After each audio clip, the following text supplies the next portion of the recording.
only 6% of people affected with COVID need hospitalization. If our country needs to deal with only this 6%, our death rate would be far below what it is today, and medical care would be available for those who need it. Let's look at the 94% who are affected with COVID and what is their best option. You are tested positive and you have either no symptoms or very mild symptoms, like a cold, cough, fever, body pains, weakness. This means that your immunity is working well against the virus and keeping it under control. And in a matter of 1 week to 10 days, all these symptoms will settle down.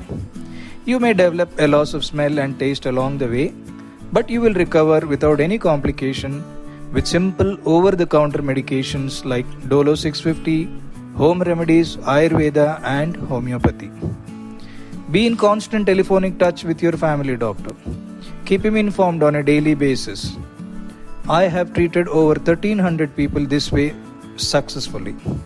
I strongly believe that over 94% of the people affected with COVID can be treated this way.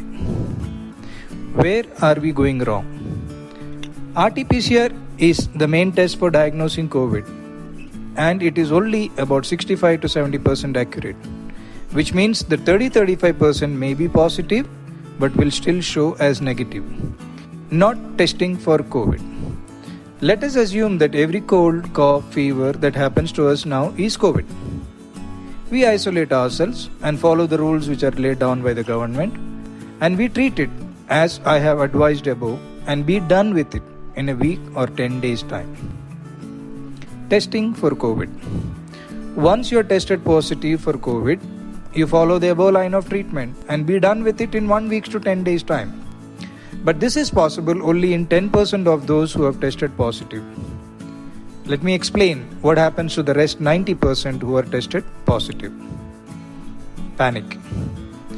With the second wave hitting us hard and the fear surrounding it, the moment you are tested positive, all hell breaks loose. You are flooded with advice from relatives, friends, colleagues, each one telling you their experiences and all the gory details from the news and the social media, and you get scared. You hardly have any symptoms, but the moment you know you are positive and you hear all their advice, you start to panic. When you panic, your breathing pattern changes. You breathe shallow, and in doing so, you pull carbon dioxide in your lungs and you begin to feel breathless. You are told that the lungs are getting affected, but the fact is that your anxiety is what is causing your breathlessness. Now you are asked to do the following investigations: a D-dimer, a C-reactive protein, and a CT scan of the chest. A D-dimer.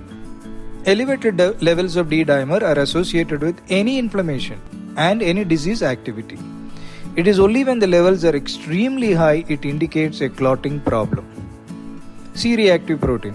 A high level of C-reactive protein in the blood is a marker of any inflammation. It can be caused by a wide variety of conditions.